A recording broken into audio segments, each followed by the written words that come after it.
तो आज हम बात करेंगे कि गर्भवती महिलाओं को विशेष रूप से क्या-क्या सावधानियां बरतनी चाहिए इस ग्रहण के दौरान, क्योंकि 21 तारीख को ग्रहण लगने वाला है और ये बहुत बड़ा ग्रहण है। लगभग 4 घंटे से ऊपर का समय इसमें रहेगा। तो इस समय हमको क्या-क्या ध्यान रखना है? ध्यान रखिए कि हम उस समय अगर हो सके तो हम भोजन वगैरह बिल्कुल ना करें और उस समय कम से कम इस बात का हम ध्यान रखें कि जो पका हुआ भोजन है वो उस दौरान, ग्रहण के दौरान रहे नहीं। उससे पहले या तो फिनिश हो चुका हो या उसके बाद हम बनाएं। श्रीमद् भागवत गीता के अनुसार भोजन पकने के 3 पहर के अंदर भोजन कर लेना चाहिए। 3 घंटे के अंदर नॉर्मली कर लेना चाहिए, ज़्यादा से ज़्यादा 4-5 घंटे के अंदर। इसके बाद वो प्राणहीन हो जाता है। और आपको शायद पता हो या ना पता हो, सूतक तो पहले से ही लग जाता है। सूतक सूर्य ग्रहण के अंदर लगभग 12 घंटे पहले से ही लग जाता है। जब ग्रहण स्टार्ट होना होता है उसके 12 घंटे पहले से लग जाता है और चंद्र ग्रहण में 9 घंटे पहले से ही सूतक लग जाता है। इसलिए जो भोजन की चीजें होती हैं उसके अंदर तुलसी या कुशा उसको डाल देना चाहिए, ताकि अपवित्र एनर्जी उसको हार्म ना करे। इस बात का हमको विशेष रूप से ख्याल रखना है। और उस समय, व्रत के समय, तो हमको वैसे कुछ नहीं खाना चाहिए। आप पानी पी सकते हैं, उसके अंदर तुलसी 1-2 पत्ती डली हुई है। बहुत ज्यादा तुलसी ड्यूरिंग प्रेगनेंसी नहीं ले सकते हैं, लेकिन 3 पत्ती तक तुलसी आप पानी में डाला हुआ रहे। तुलसी को आप ठीक है साइड में कर दीजिएगा, पानी पीते रहिएगा। अगर आपको प्यास लगती है, नहीं लगती है तो कोई दिक्कत नहीं है। तो उस समय आप कोशिश करें कि आप उससे पहले ही, जब ये समय शुरू हो उससे पहले ही आप भोजन वगैरह कर लें। ध्यान रखिए, स्नान इस काल से पहले, यानी जब ग्रहण शुरू होता है उसके पहले और उसके बाद में, दोनों समय करें तो बहुत अच्छी बात है। और इस समय जिस पानी से स्नान करना चाहिए वो समुद्र का पानी बेस्ट कहलाता है। अब समुद्र पे हम कहाँ जाएंगे, मुश्किल है। तो आप क्या करोगे, अपने पानी के अंदर ही नमक डाल लीजिए। नमक डाल के उस पानी से आप स्नान कर लीजिए, तो जो भी नेगेटिव एनर्जी है आपकी वो दूर हो जाएगी। स्पेशली अगर पहले नहीं भी कर पाए तो चलेगा, लेकिन ग्रहण के बाद आपको स्नान करना जरूरी है। जो भी नेगेटिव एनर्जी होगी उसके अंदर दूर हो जाती है। ध्यान रखिए, सूर्य और चंद्र ग्रहण में 1 घंटा सूक्ष्म जगत में 1 महीने के बराबर बीतता है। इतना ज्यादा डिफरेंस रहता है। तो इसलिए जो भोजन अगर आपने बना बनाया कोई रखा हुआ है, आपने कुक कर लिया, तो वो बहुत जल्दी जल्दी पुराना होता है। वो उसके अंदर वो प्राणहीन हो जाता है, उसके अंदर नकारात्मक ऊर्जा आती है। इसलिए इस बात का ध्यान रखना है। परंतु अब हम क्या करेंगे, घर में बालक भी हैं, वृद्ध भी हैं, रोगी भी हैं और आप प्रेग्नेंट हो, आप वो भूख भी लग सकती है। अब आप क्या करोगे, तो अब इसमें फल वगैरह आप ले सकते हो ज्यादा से ज्यादा। अगर भूख कंट्रोल नहीं हो रही है तो फल वगैरह आप ले सकते हैं। कुक्ड फूड को आप अवॉइड करें, और स्पेशली ऐसा कुक्ड फूड जिसको आपने पहले बनाया और बाद में ले रहे हो, ऐसी तो गलती बिल्कुल मत करना। फ्रिज को एक बार टटोल लीजिएगा, जो जो भी ऐसी चीजें उनको हटा दीजिएगा। ठीक है, पानी के अंदर बाकी जैसे दूध वगैरह आइटम है, दूध है, उसके अंदर तुलसी आप ऑलरेडी 1-1 2-2 पत्ती डाल के रख दीजिए, ताकि नकारात्मक एनर्जी एटलीस्ट उसमें ना आए। अच्छा, जल मिट्टी के बर्तन से पिए या प्लास्टिक की बोतल से पिए, उस समय मेटेलिक चीजों को अगर आप टच करते हैं तो थोड़ा आप अवॉइड करें।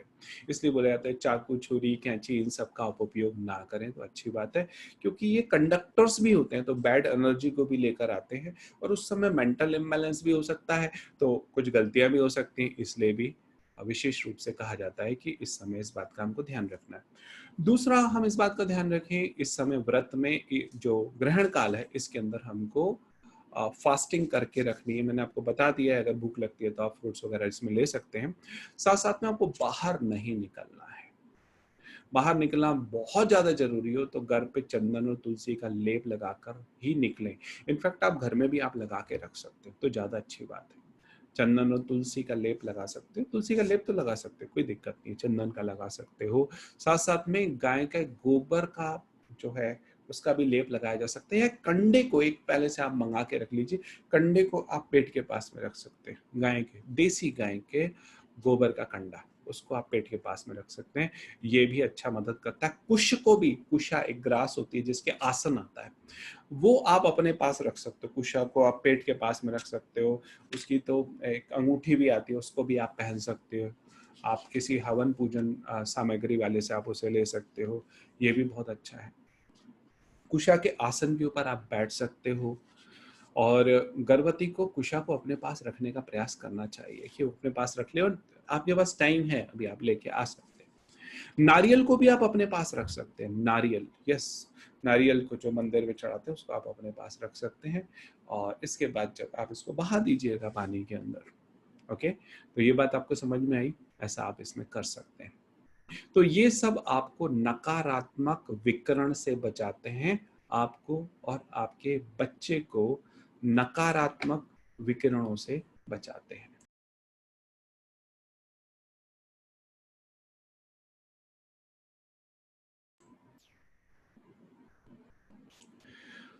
इसके अलावा कुछ और चीजें इसके अंदर जो हम कर सकते हैं,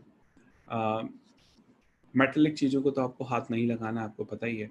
नकारात्मक ऊर्जा को यदि गर्भ में पल रहा बच्चा सह नहीं पाया तो वो अपाहिज भी हो सकता है, मानसिक रूप से डिस्टर्ब हो सकता है, इस तरह की स्थितियां हो सकती हैं। इसलिए आप ये प्रिकॉशन जरूर जरूर लीजिएगा, इस बात का आपको ध्यान रखना। आप चाहें तो हल्दी चावल और कुशा, हल्दी चावल और कुशा, आपका जो पल्लू है, आप घर में साड़ी पहने हैं तो साड़ी के पल्लू में, नहीं तो आप चुन्नी है तो चुन्नी के पल्लू के अंदर भी आप इसको बांध सकते हैं, ऐसा भी आप कर सकते हैं। तो ये कई सारी चीजें इसके अंदर मदद करती हैं, ठीक है। अच्छा, एक बात का ध्यान रखना, जहां पे इसका अगर नुकसान हो सकता है अगर हम ध्यान नहीं देंगे, वहीं ये कई गुना ज्यादा लाभ भी करता है। 30 गुना ज्यादा, सामान्य स्थितियों की अपेक्षा 30 गुना ज्यादा ये लाभ करता है, इतना ज्यादा लाभ करता है। इसलिए इस समय को लोग विशेष रूप से मंत्रों की सिद्धि के लिए इसको यूज करते हैं, मंत्रों की सिद्धि के लिए इसको यूज करते हैं। अच्छा, यहाँ पे आप कुछ बातों का ध्यान रखें, देवी देवताओं का स्पर्श नहीं करना, मंदिर में नहीं जाते हैं, और जब ये समाप्त हो जाता है तब देवी देवताओं को नहलाना, घर के अंदर गंगा जल या तुलसी मिला के, जब ये सूर्य ग्रहण समाप्त हो जाएगा तो फिर आप उसको छिड़काव कर सकते हैं। चंद्र ग्रहण, कोई भी ग्रहण हो, सूर्य ग्रहण हो चंद्र ग्रहण हो, आपको इस बात का आपको ध्यान रखना है। ये सूर्य ग्रहण लगभग 10:03 के आसपास शुरू हो रहा है और 3:28 तक रहने के चांसेस इसके अंदर हैं। हर शहर के अंदर इसका समय कुछ कुछ कुछ कुछ अलग अलग हो सकता है। ओके, और इस समय आप अगर मंत्र जाप करेंगे तो आपके लिए बहुत अच्छा रहेगा, बहुत अच्छा रहेगा। ध्यान रखिए, आप किसी भी हालत में अपनी जरूरत के अनुसार भी कर सकते हैं, लेकिन गायत्री मंत्र आपको जरूर जरूर करना है। गायत्री मंत्र अगर हो सके तो 5 माला गायत्री मंत्र और 1 माला का आप हवन कर सकते हैं। 5 माला गायत्री मंत्र और 1 माला का हवन आप कर सकते हैं। और इस समय आप ये भाव करें कि बच्चा बहुत शानदार ढंग से प्रोटेक्टेड है, प्रोटेक्टेड है, और उसको जबरदस्त एनर्जी प्राप्त हो रही है। या आप गायत्री मंत्र आपका सिद्ध हो रहा है, या आपकी अगर कोई विशेष समस्या है तो उसके हिसाब से भी आप कर सकते हैं। बहुत ज्यादा बीमार रहते हैं तो महामृत्युंजय मंत्र को आप सिद्ध कीजिए, महामृत्युंजय मंत्र को आप सिद्ध कर सकते हैं। अपनी रक्षा करना चाहते हैं तो राम रक्षा स्तोत्र का आप पाठ कर सकते हैं। आर्थिक स्थिति को अगर बेटर बनाना चाहते हैं, आपको लगता है कि मेरी तो फाइनेंशियल प्रॉब्लम रहती है, तो आप श्री सूक्तम का पाठ कर सकते हैं, कनक धारा स्तोत्र का आप पाठ कर सकते हैं, ये बहुत मदद करेगा। इस दौरान आप यज्ञ भी कर सकते हैं, किसी यंत्र को भी आप सिद्ध कर सकते हैं, तो ये अपने आप में बहुत स्पेशल है।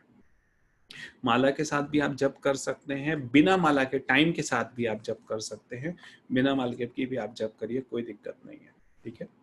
हाँ, गर्भवती महिलाएं, छोटे बच्चे, बीमार को कोई नियम विशेष लगता नहीं है, लेकिन क्योंकि आप सब लोग बहुत कॉन्शियस हैं, मैं नहीं चाहता कि किसी तरह का आपको नुकसान हो, इसलिए अगर आप इस समय अगर आप जप करेंगे आपके बच्चे के लिए बहुत हेल्पफुल रहेगा, यज्ञ करेंगी, जप करेंगे, बहुत हेल्पफुल रहेगा। अगर आप पूरे टाइम तक नहीं बैठ पाते कोई बात नहीं, लेकिन इस समय आप जगने का प्रयास करें। और अगर आपको लगता है मैं इतनी देर तक बैठ नहीं पाती, आप कुर्सी पे बैठिए, उषा का आसन आप कुर्सी पे लगा लीजिए, कॉटन का आसन आप कुर्सी पे लगा लीजिए, उसके ऊपर आप बैठिए और फिर जप करिए। आप चलते फिरते भी आप जप कर सकते हैं। आपको लगता है यार 4-5 घंटे हो, it is not possible to me, तो कोई बात नहीं, आप चलते फिरते आप जो है जप कर सकते हैं, that will also help you a lot. इससे भी आपको बहुत ज्यादा मदद मिलेगी। ध्यान रखिए, ये 870 70 साल बाद ये ऐसा सिद्ध योग बन रहा है। ये चूड़ामणि योग है, चूड़ामणि योग। ये बहुत बड़ी बात है। ये मंत्र सिद्धि के लिए आपको बहुत बढ़िया काम करेगा। तो बढ़िया आसन पे आप मंत्र आसन ले लीजिए, चेयर पे बिछा लीजिए।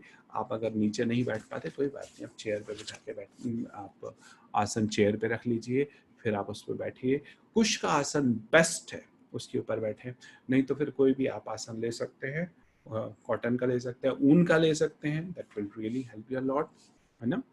और संख्या बिना गिने भी आप जप कर सकते हैं, समय के साथ भी जप कर सकते हैं, उसमें कोई दिक्कत नहीं है। इसका आप अगर विशेष रूप से ध्यान रखेंगे तो आपको बहुत ज़्यादा इसके अंदर फायदा मिलेगा। ध्यान रखिए, किसी भी हालत में उस समय आपको सोना नहीं है, यानी उससे पहले की रात आप पूरी आप आराम कर लीजिए। पूरी आप आराम कर लें तो अगले दिन आपको नींद वगैरह नहीं आएगी। और आप नाश्ता वगैरह समय पे ले लें, क्योंकि गर्भवती महिला इतना भूखा नहीं रह सकती। मैं प्रेफर तो करूँगा कि फल वगैरह ज़्यादा ले लें तो अच्छी बात है, परंतु कुछ लोगों के साथ ऐसी स्थिति होती है वो पराठे वगैरह खा लेते हैं, फिर उनको नींद आती है। अरे भाई, नींद वगैरह निकालनी हो तो पहले निकाल लीजिए। जिस समय ये ग्रहण काल हो उस समय आपको सोना नहीं है, ये सोना नहीं है। और ग्रहण के बाद विशेष रूप से, वैसे तो ग्रहण के पहले भी नहाइए, लेकिन ग्रहण के बाद विशेष रूप से पानी के अंदर नमक डाल के आप स्नान करें। This will really really help you a lot. और इसके बाद पूरे घर में गंगा जल वगैरह से आप छिड़काव कर सकते हैं, गौमूत्र का छिड़काव कर सकते हैं, पूरे घर को आप पवित्र कर सकते हैं। This will really help you a lot. ठीक है।